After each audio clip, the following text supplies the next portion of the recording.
Hey everyone, Nelson here from Priority Bicycles, and today we're going to assemble the Priority 600 ADX. Before we get started, it's important to know that we always recommend that your bicycle be professionally assembled. Or if you choose to follow this video and do home assembly, we recommend that a professional bicycle mechanic safety check your bicycle before riding. Now let's get started. Before we get started, let's take a photo of this label here, which will have all the information for your bike. You'll see one of these on either side of the box. With this information, you can reach out to us with any questions. Now let's open up your box using your box cutter or a pair of scissors.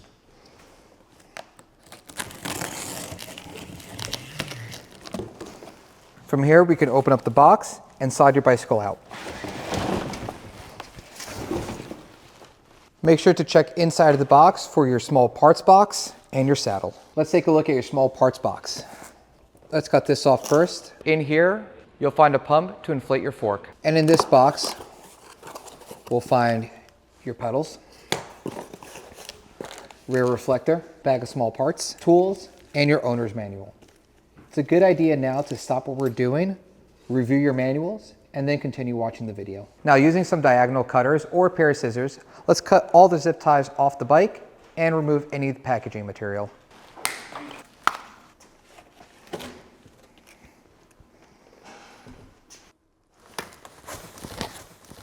When it's time to remove the plastic disc protector, take a look on the inside here to see if the end cap is still stuck to it. In my case, it is. After removing this piece, we're going to slide it back onto the front hub. If your fork came packaged backwards, we're going to grab the stem. We're going to rotate it 180 degrees clockwise. From here, we'll install our handlebars using the 4mm Allen key to remove the bolts of the faceplate. Grab the handlebar, and we're going to make sure that none of the cables are tangled up or wrapped incorrectly.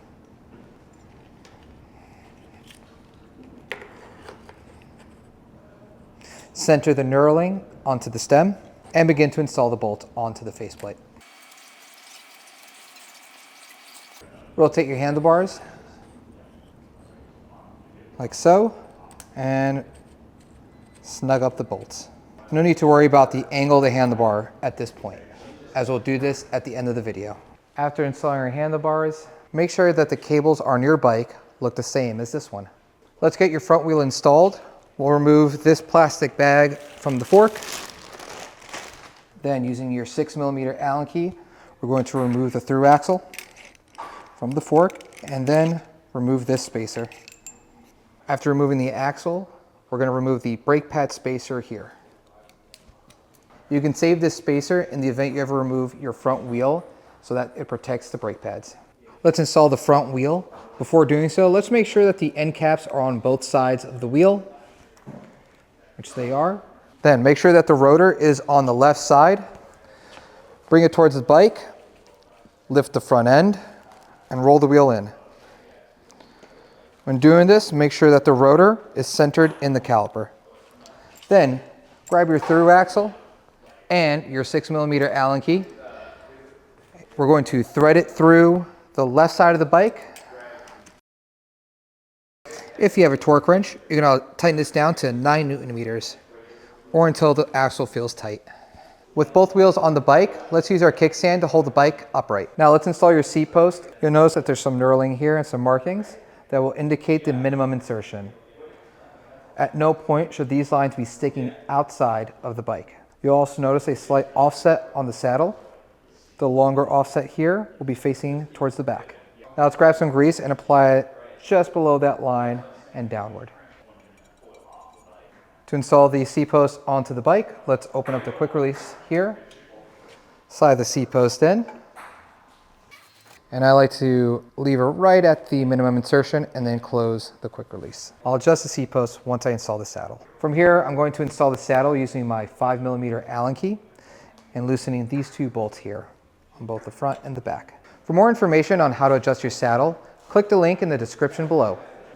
From here, I'm going to open up the quick release and lower the saddle so that it's about hip bone height. Let's get your pedals installed. There is a right and a left side to these. The right pedal will have an R on it, and the left pedal will have an L. If there's no sticker on there, you can take a look at the spindle here, and it will either say R or L. Let's install the right pedal first. Grab some grease, apply it onto the threads of the spindle, and then using your 15mm wrench, we're going to use that to install it onto the crank. For this pedal, we'll want to tighten it to the right or clockwise. You want to hold the rear wheel at its 12 o'clock position, like so, and then put the wrench onto the pedal, and then tighten towards the right. Now let's install the left pedal. I already have some grease applied onto the threads of the spindle. To install this pedal, I'm going to turn it to the left or counterclockwise to tighten it. When you're ready to tighten down on the pedals, grab the rear wheel at the 12 o'clock position with your right hand, and then with your left hand, put the tool onto the pedal, and then tighten to the left. Now that we have the bike pretty much assembled, we're going to go through all the bolts on the bike and make sure that the handlebars are properly adjusted to the rider. Let's adjust the handlebars. To do so, we're going to grab our 4mm Allen key. We're going to loosen the bolts on the stem just slightly, and then we're going to angle the handlebar to our liking. Ideally, we have the brake levers at about a 45-degree angle. Making sure that the knurling is centered on the handlebar, we're going to now tighten the bolts.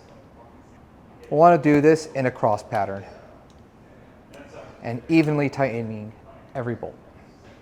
If you have a torque wrench, you'll want to torque these down to 6 Newton meters or until the tool leaves an impression in your hand. From here, we can check to see if the stem is straight to the wheel. For more information on this, click in the link in the description below. From here, let's grab a Phillips head screwdriver and tighten the reflector onto the handlebar. Let's do the same for the rear reflector. Now that we went through the whole bike, we're going to want to air up our tires and our fork. To inflate your tires, we're going to remove the press the valve cap first, unthread the tip here, give it a little press, and then we're going to connect our pump. Then we're going to pump it up to the maximum PSI. The max PSI will be on the sidewall of your tire. When you're done, we're going to remove the pump, thread the valve tip back, and then put your valve cap on, like so. We'll do the same thing on the front wheel. Now let's inflate our fork using the provided shock pump. Go to your fork here. On the left side, you're going to see this cap that says air. We're going to unthread it. Then we're going to connect the hose onto the valve of the fork. The amount of pressure you'll need for your fork will be different for every rider and different if you're going to carry a lot of gear on the bike. On the back of the right side of the fork, you'll see this little chart here, which will indicate how much pressure to put in your fork based off of the rider weight. For more information, check out the Marzocchi manual.